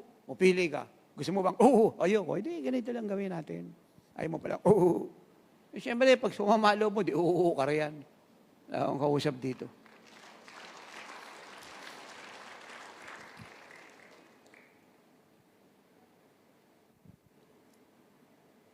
Pinagjagaan ko po yun. So, ang ginawa ko, ang pinagpipray ko, pag may pangit na nangyayari, si nanay. Si nanay. Kasi kukumprontahin niya sila eh. Pa, nabalitaan mo ba yan? Oo. Ba't wala kang ginagawa? Meron. Iba lang yung paraan ko. Ano ba bang paraan ginagawa mo? Paraan ng apostol. Paraan ng lalaki. Yung ama ng tahanan. Sabi niya, ikaw yun, ako babae ko. Yun nga eh. Kaya ikaw pinagpipray ko. Alam niyo, totoo po ito. Hindi niyo masusolusyonan ang problema sa pamilya pag dinaan niyo sa init ng ulo. Kahit tama ka, lalala lang yan. Payapain mo muna yung sarili mo. O kayong dalawa. Kung hindi mo kayang pigilin ngayon, huwag ka munang humarap sa kanila. Palipas ka ng isang araw. Kung nag-aapoy ka, huwag kang pumunta ng Laguna at Balikor, lalo ka mag-aapoy kasi mainit doon. Hanap ka ng freezer ng yelo. Pasok ka ron sa loob. Pag malamig ka na, saka ka lumabas. Hindi mo maayos ang problema kahit maliit lang. Pag pumasok ka na mali yung pasok mo at bunga ng init ng ulo, hinanakit at sama ng loob, believe me, ikaw ang magdadagdag ng panibagong problema. At mapupunta kayo roon sa usapang walang kabuluhan, akusahan, galit kasi sumasagot, hindi nakikinig, at yung talagang problema dapat ayusin, hindi nyo naayos. At ang ending ng usapan, balibagan ng pinto. Hindi ka nakikinig, bahala ka sa buhay mo. Ang sabi naman ng bata, nung anak, alaga. Pasok yung nanay sa kwarto, pasok yung tatay.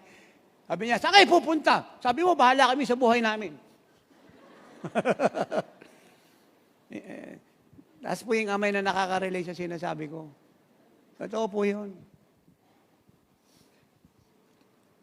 At pagka hindi po tayo mature at yung ating karakter hindi purify kagaya ni Jesus, gagamitin po ni Satanas yan para lalong palalain yung problema.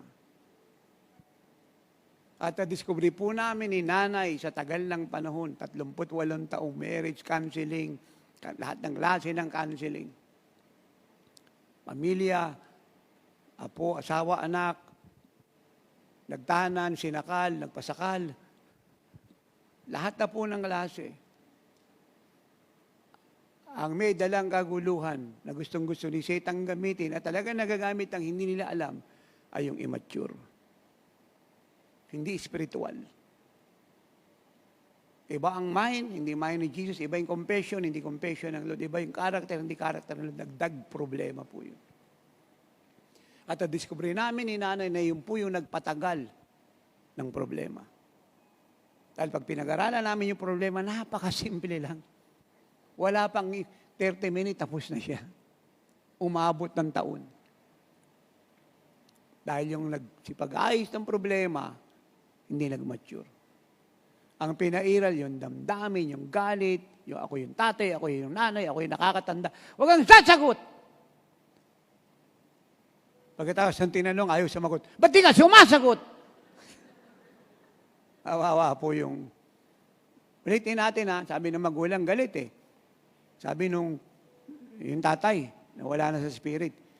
Sabi nung nanay, si pastora, yung asawa niya, bishop, sige pa, sigawan mo yan. Sige, mag-intercede ako. Tigas ulo yan. Sabi ng pastor, ng bishop, ng tatay, huwag kang sasagot! Pinamumuhay yung word of God. E di nang tinanong, ba't di ka sumasagot? Sabi nung tinanong, sabi niya, huwag sasagot, pilosopo ka! Puro walang kabuluhan. Totoo po yun. 30 minutes lang, tapos na yung problema, umabot ng taon. May dumadating sa punto na yan. Ayaw makinig si ano. Ayaw makinig si beautiful lady. Sinabi na kay beautiful lady, huwag kang magpapahawak ng kamay kay Goliath. Huwag kang magpapaligaw sa mga ano, sa mga Canaanite, sa Hittite, sa Gittite, sa Amalekite. Eh di, nagpaligaw pa rin. Eh, hindi lang nagpaligaw. Isang araw, dumating si beautiful lady. Ma! Pa! Sabi niya, ano yan? Si Goliath. Ah! Anong gagawin namin kay Goliath? Pa, apo niyo ito pa. Ayun po yung problema nun. Of course, masakit yun. Hindi po madaling usapin. Pero andyan na si Goliath eh. Ayusin na lang natin. Kasi kahit nasipain mo yan, andyan si Goliath. Kahit suntukin mo yan, si Goliath andyan. Kaya balibigin mo yung pinto, itapon mo sila sa rep, si Goliath andyan. Wala namang kasalanan si Goliath eh. May kasalanan yung nanay ni Goliath. Kaya natin lumabas si Goliath. Napalitan na lang natin, kaya natin lumabas si David. Amen. Lumabas si ano? Si Deborah. I-welcome natin. Nangin natin ang tawad yung kasalanan. Dali natin ang mapayapa. Pasalamat sa Lord. At pagpayo tayo na may puno ng pag-ibig. Kasi kung hindi mo gagawin yun, wala rin maitutulong. O magalit ka, suntukin mo man yan. Si Goliath.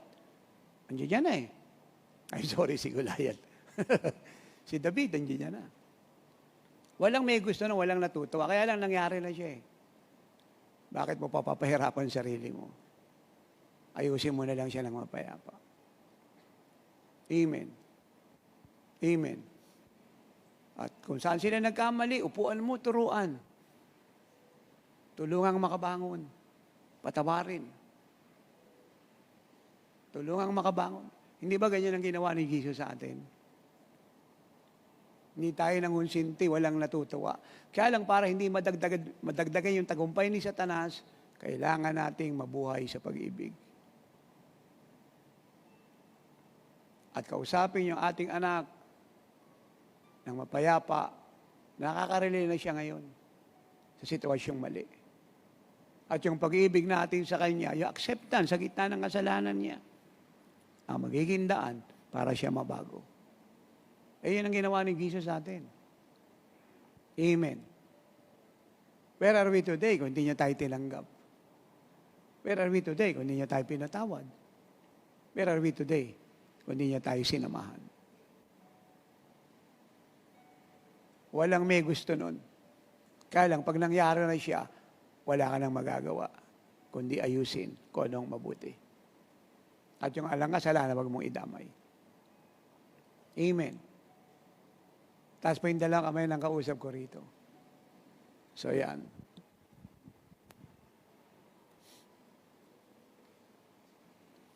Kaya yung magiging repentance po nila, ano yan, buong puso yan. Kasi imbis na condemnation, accusation, yung dapat nilang marinig, love and forgiveness and acceptance yung pinadama mo.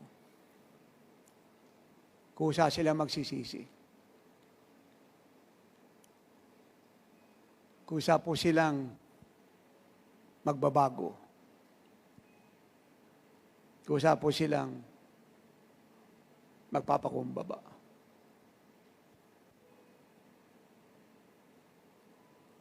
Ang sinamang tao na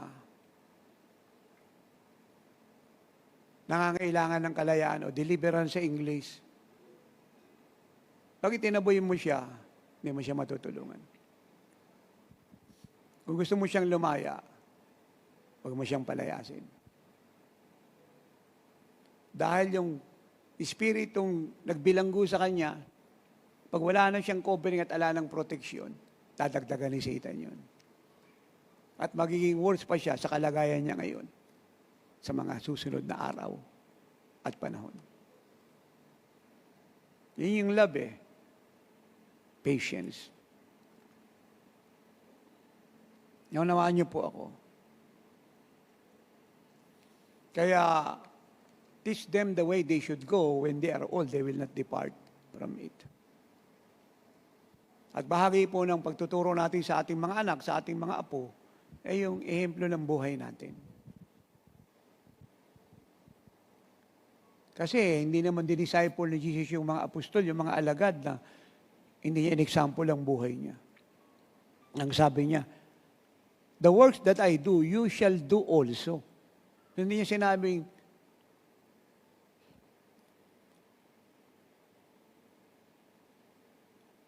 do something. Ang sabi niya, the works that I do also. Yun din ang sabi ni Paul, Philippians 4:9. Ang lahat ng inyong narinig sa akin, nakita, natanggap, gawin ninyo. Everything you have seen, heard, and learned from me, do it. Naintindihan niyo po yun? Philippians 4:9, 1 Corinthians 11:1, imitate me as I imitate Christ. Kaya tayong mga magulang ang representative ng Diyos sa tahanan. Kaya dapat tayong mga magulang ang spiritual, mature, mabilis magro, dahil tayong hahatak sa kanila. Dalawa lang yan eh. Hatakin natin yung mga anak natin at mga apo sa mataas na kalagayan kay Kristo o itaboy natin sila palayo kay Kristo. Actually, I'm not blaming any parents. But the truth, hindi lahat ng problema sa bahay ay kasalanan ng mga anak. Again, I repeat, hindi ko biniblame ang mga parents. Pero ang totoo po, hindi lahat ng problema sa bahay kasalanan ng mga anak. Marami rin pong dahilan ng mga magulang. Even though hindi pare-parehas ng percentage, pero marami pong percentage na nakarest sa mga magulang kung bakit ganun ang mga anak. Talagang isang tahanan ay nag-ooperate sa love, sa commitment, obedience sa Diyos, sa sincerity. Sabihin na natin, kinabuhay ang Panginoong Jesucristo ng mga magulang. Yun ang mangyayari sa mga anak. Kung ano ang puno, siya ang bunga. Hindi pwedeng mamunga ang mansanas ng santol. Kung bakit ang mga apostol ay naging kagaya ni Jesus, dahil si Jesus ang ehemplo nila. Pinakita nila kung paano mabuhay sa harap nila. At kung bakit ganon ang mga centurion, ang mga general ng Romans, dahil yun ang ehemplo ng lahat ng Caesars, ng mga emperor. Naintindihan niyo po ako. Kaya pag ang mga magulang ay nabuhay kagaya ng Lord, yun ang pupuntahan ng pamilya. Kaya nga dapat ang mga asawang lalaki talagang unang-unang sa lahat siya nagpapakalalim sa Panginoon. Dahil ang mga asawang lalaki, kayo po yung prophet sa bahay. Kayo nagbibigay ng prophetic word sa inyong family. Kayo nagpa-prophecy, kagaya ng ginagawa ni tatay sa inyo, sa aming mga anak at mga apo, mga manugang. Kayo rin po yung shepherd, kayo yung pastor.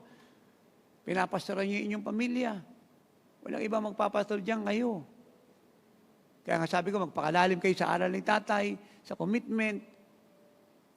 Kayo rin po yung teacher. Kayo rin yung priest. Nagtuturo sa kanilang maglingkod sa Lord. Levite, sumamba. Kaya dapat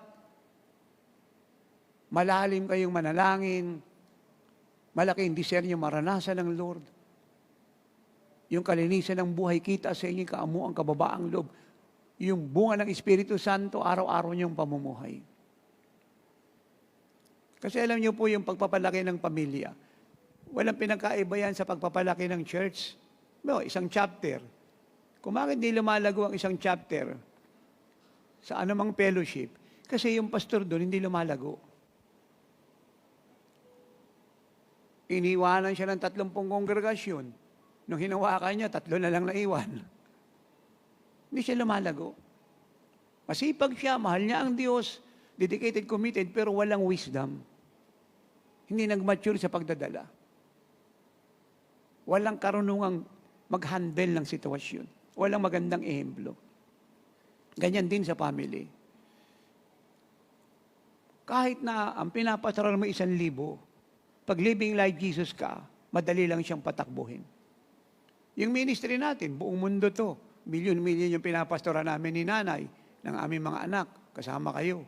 Pero, maayos tayo. Kaya pagka malaki rin ang pamilya mo, kaya mo rin yun. Mas mahirap pa nga ang ministry kasi sa ministry, magkakalayo kayo ng tirahan. Magkakalayo kayo ng lugar na pinapagtrabahuan. Sa family, isang tahanan kayo. Kaya pwede mo silang turuan dyan mag-pray. Maglagay ka ng oras ng prayer meeting, Bible study, worship. Kung paano ko kayo tinuturuan about rapture, ipaliwanag mo sa kanila yan. Ano man yung edad nila, faith, obedience, holiness. Andiyan yung mga libro ni tatay, yung manual, basahin mo yan. Yung mga magazine natin, basahin mo, ituro mo. Huwag mo ubusin yung 7 oras. Kung 1 oras lang yung kaya ng family, at least meron kayong Bible study. Meron kayong Word of God na narinig araw-araw, prayer. Pag mo hatakin ka agad ng 5 oras, kung anong kaya nila, importante, meron kayong ginagawa sa Diyos as a family hanggang siya tumaas ng tumaas. Unawaan niyo po yun? Kaya nga sinasabi ko, kung hindi kayo kumukuha ng ino-offer ni tatay, sinasabi na nga namin ni nanay, ang issue rito hindi pera kasi wala naman kaming kinukuha riyan. Kahit pa paano, sana makadagdag yan sa mga pambayad sa TV. Pero yung may kinukuha kami riyan, Diyos ko, hindi pa nga minsan na-recover yung binayad sa printing.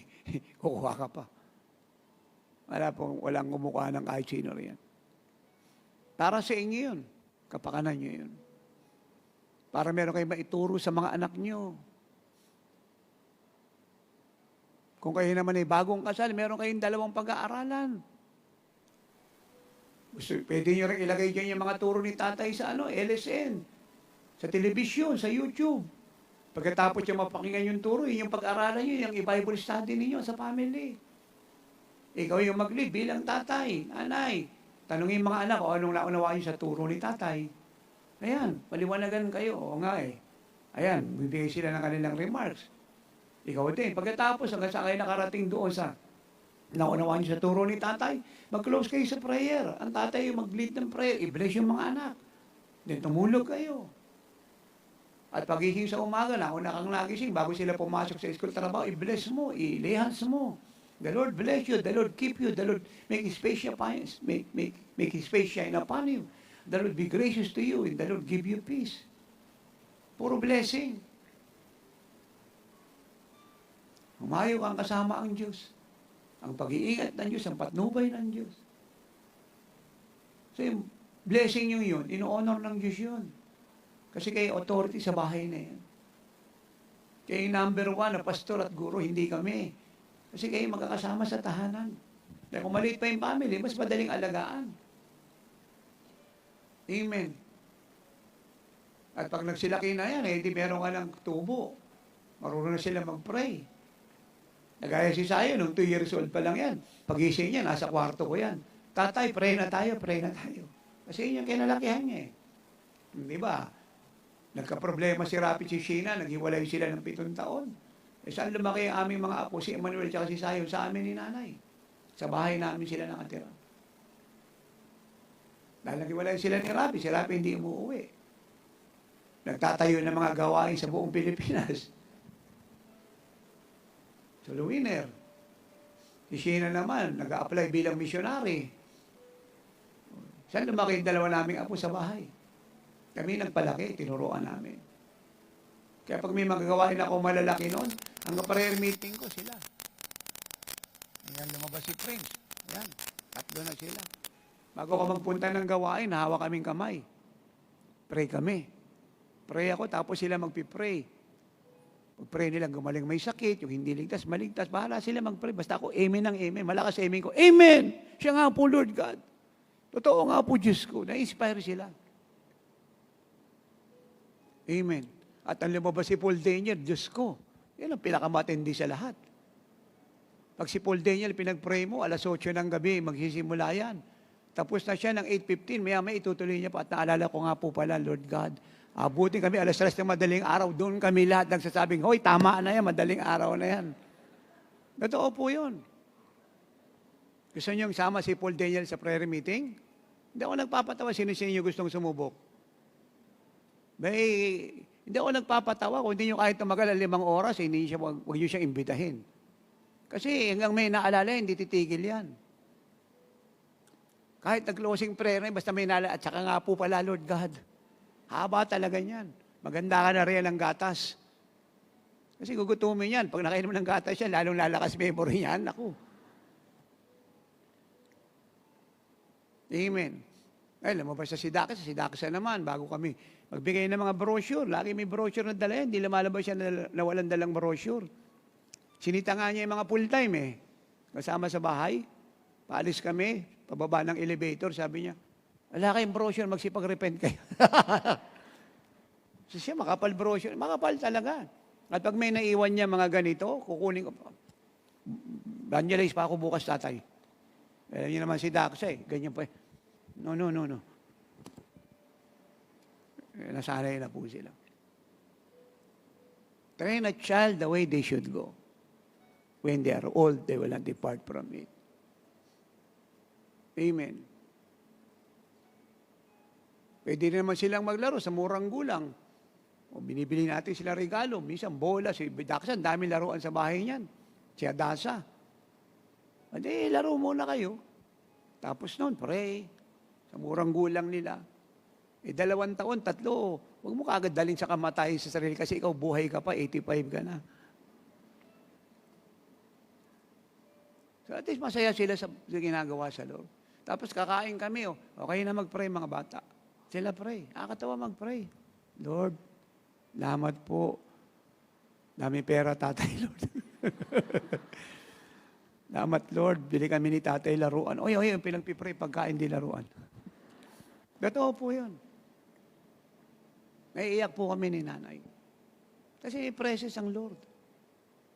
Sino sa inyo niniwalang yung konting prayer ng mga bata sinasagot ng God the Father? Kasi sincere na prayer yun, walang hypocrisy yun. Malinis na puso yun. Di ba sabi ng Lord, malibang maging kagaya kayo ng bata, hindi kayo papasok sa langit. Anong sabihin ng Lord? Childlike faith, humility. Masarap kasama mga bata sa prayer meeting. Amen. Ako mas gusto ko po silang kasama. Kasi talagang mababasag puso mo. Ay, minsan nga pumasok ako dyan ng office 2 oras na pala nagwi-weeping si Priest at saka si Sayon. Dinadalaw ng Holy Spirit. Grabing weeping. Masarap po silang kasama. At subukan nyo na. Sama nyo yung mga apo nyo at mga anak nyo sa prayer meeting. Sila paglidin nyo. Kahit utal-utal yan sila, hindi nila makuha yung tamang word, sinasagot sila ng Lord. Lalo na pag umiyak sila. Hindi ka pwedeng hindi umiyak Kasi yung presence ng Lord nandun. Ako, confident ako, 100% answers prayer yan. At pagkatapos namin mag-pray, may oras ng himala. Pag uwi ko, kinukwento ko sa kanila. Sabi ko, Manuel, Sayon, Princess, grabe ginawa ng Lord. Talaga, tatay, daming gumaling. Tutuwa sila. Sige, pasalamat tayo. Sige. Sino ba yung nag-pray kanina? Ikaw, Emmanuel, si Sayo naman ngayon. Tapos susunod, si Prince. Tapos si Princess, si Adasa, on. Lahat sila may part. Doon sila natututong mag-pray. Nabaptize ng Holy Spirit. Kahit magtang sila, okay lang. Napakadali lang. Masarap kasama ang bata. Sabi mo sa katabi mo, ang sarap kasama ng bata.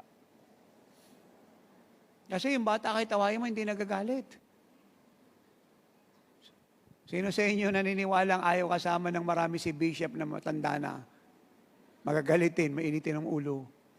Si chairman na, sinabi ko na sa'yo, tigas-tigas ng ulo. Buti kakapray ko lang. Totoo po yun. Lalambot puso mo. Kaya nung isang araw, pumasok si Apostle John sa bahay, merong hawak na lalagyan, parang lalagyan ng alahas. Sabi niya, pabuksan mo yan. Akala ko susi ng kotse o susi ng bahay ba? Kasi ang ganda ng lalagyan Ang ginawa ko pa nga, hindi ko binigla Kasi ang ganda nung balot. Sa understanding ko, susi ng bahay, susi ng kotse o mansyon. Kakaisa sila ni nanay. Dahan-dahanin mong buksan yan. Regalo namin sa iyo yan. Sabi ko, Lord, salamat po sa buhay na may bahay ko. Dahan-dahan lang po binuksan ko kasi napakaganda po talaga. Sabi ko, hindi ka po binigla. Sabi nung dalawa, pabuksan mo na pa. Excited ako Kasi antot ko nga, susi ng mansyon, aeroplano. Ang ganda po talaga na lalagyan. Jewelry box. Hindi na po sila makapagpigil sa pananabik. Buksan mo na pa. Sabi ni nanay, kung love mo ko, buksan mo na yun. Grabe, ginagamit pa yung love para buksan. Binuksan ko. Sabi ko, ano to? May upo ka na uli. Hi, praise the Lord. Praise the Lord. Pregnancy test pala. Natuwa tayo. Sabi ko, siyam na yung apo namin. And there is the 9 fruit of the Spirit. Amen? And 9 gifts of the Spirit. So perfection talaga ang living like Jesus family.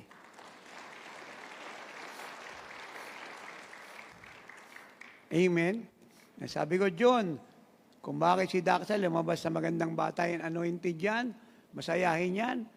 Kasi tinuruan ka namin ng mama mong si Eri, huwag mong papalungkutin yan.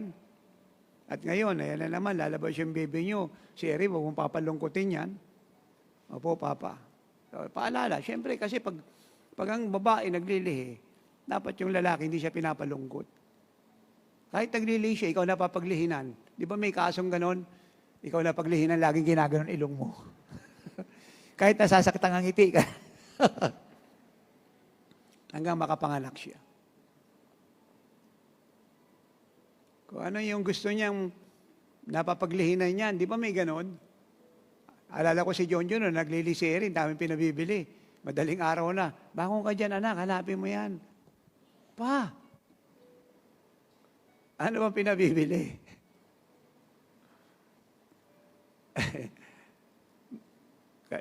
Talaga wala siya makikita ng ganong kulay. Ano yung ibig ko sabihin? Pero ang punto ko, tagang babae nagdadalang tao, huwag mo siyang bigyan ng sama ng loob. Kaya lagi siyang masaya. Hindi naman pera ang issue ron o material thing. Hindi yung iniingatan mo yung baby. Kasi ang Diyos may-ari. You have to take care of the mommy, of the mother, and so the baby. Kasi ikaw, apostol yan. Tayo responsible, alagaan yan. Kaya ni Mary, iningatan niya si Jesus, ni Joseph. Si Anna. Etong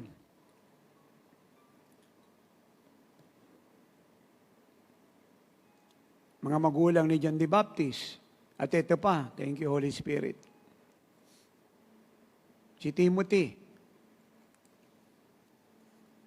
Niremind siya ng tatay niya sa pananampalataya si Apostle Paul. Patungkol sa kanya pong kabataan.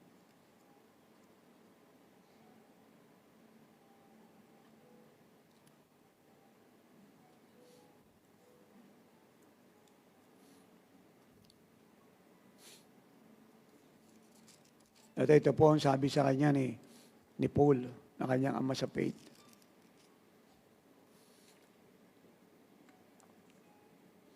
Second Timothy chapter 3. Verse 14. 2 Timothy 3:14. But you must continue in the things which you have learned and been assured of knowing from whom you have learned them. Yan, dalawa po binanggit niya. You have learned at kung kanina mo siya natutuhan. Now, let us move on. Watch this. 15. And that from childhood. Do you get that? Do you get that? And that from childhood, you have known the Holy Scriptures. Childhood. Sabi mo sa katabi mo, childhood. You have known the Holy Scriptures, which are able to make you wise for salvation through faith, which is in Christ Jesus. Kanina niya po natutuhan sa kanyang lola at sa kanyang mama, si Timothy. At sila pong lahat ay convert ni Paul. Naintindihan niyo po ako. Naunawaan niyo po ako. At yung kanyang pagka-bishop, sa akin po kayo tumingin, yung malalim na pamumuhay sa Espiritu Santo ay sa ama niyang si Pablo. Pero yung isa sa factor ay yung kanyang lola at yung kanyang mama. Naunawaan niyo po ako. Mula pagkabata, tinuruan si Timoteo.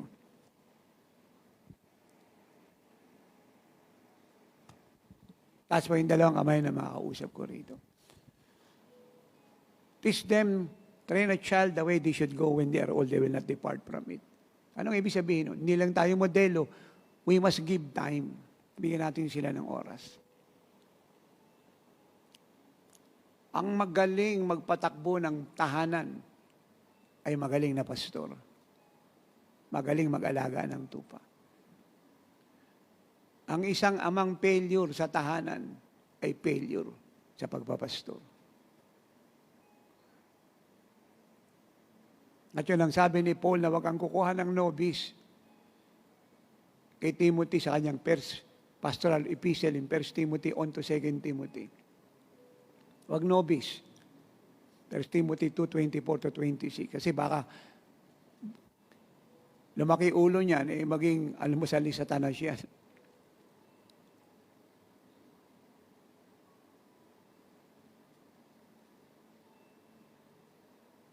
And he goes on and said, dahil yung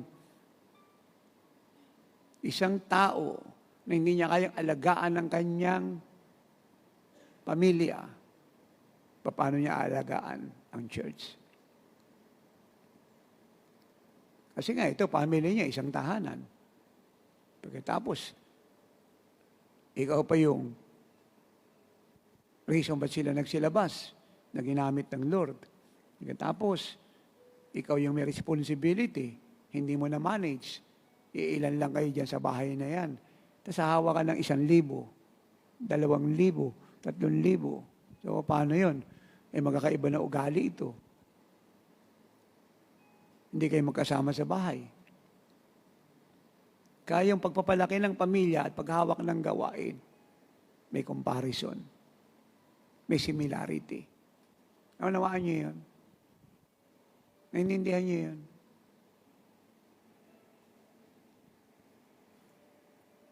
Kaya at lahat ng training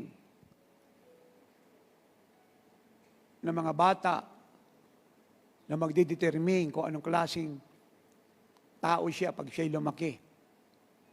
At ano yung magiging kinabukasan niya sa kanyang paglaki ay palaging nakadepende sa training sa tahanan. At yun yung unang-unang responsibilidad ng mga magulang. Hindi po ng teacher sa school, either siya po elementary, high school, college, o kumukuha ng doctorate. At hindi rin po yung mga nasa pulpito, kagaya ni tatay, nasa fivefold. Meron kaming part, pero yung pinakamalaki, nasa inyong mga magulang. Kasi kayo yung magkakasama sa tahanan. Ang unang responsable ay kayo. Naintindihan niyo po kami. Kasi namang oras, magkakasama kayo. Kayo nakakakita ng buhay nila. Especially, hindi sila umaattend ng church. Magiging magaan lang sa inyo yung pagpapalaki sa kanila kung nadadalhin sila sa church, umaattend ng youth fellowship, children ministry, committed talaga. Pero kung hindi, kayo ang unang responsible. Na-allocate sila, i-train, abutin, nasan man sila. At ang part namin, lalo kami ni nanay, sa inyong lahat, is to pray and to pass and to guide you, to assist you, to help you. But it is your presence that will make the divine difference. Unawaan niyo po kami. Unawaan niyo yun. So yan. In closing, walang mga anak natin ang lumabas na aksidente. Ano man ang kulay nila, ano man ang anyo nila, ano man yung karakter nila, itanim niyo sa puso at isip niyo. Sila'y lumaki sa Christian family, kayo mga magulang, hindi sila lumabas na aksidente, may plano ang Diyos sa kanila. Tungkulin niyo magpakalalim sa Lord, malaman ang plano ng Lord sa buhay nila, kagaya ng sinasabi ko kanina, at doon niyo po sila dalhin. Kahit sila po yung mag-aaral, mga apo namin nag-aaral, nag-aaral sila, si Zion, si Prince, si Princess, pero alam nila kung anong tawag nila. Alam nila kung sino sila. At ang sinasabi namin sa kanila, hindi nyo priority yung pag-aaral. Pero mag-aaral kayo. Priority nyo yung pagka-apostol nyo. Kailangan nyo lang yan para matuto kayo sumulat, magbasa, marami kayong maintindihan, marunong kayong gumamit ng mga bagong technology, maka-adapt kayo sa takbo ng mundo, alam nyo kung anong tama, ano yung mali, ano yung mabuti, ano yung masama. Pero ito ang tawag nyo. Gagamitin nyo lang itong lahat para makarating kayo doon sa nais ng Diyos. At ma-reach out nyo yung mga tao. Ganun po ang pagpapaliwanag. Amen.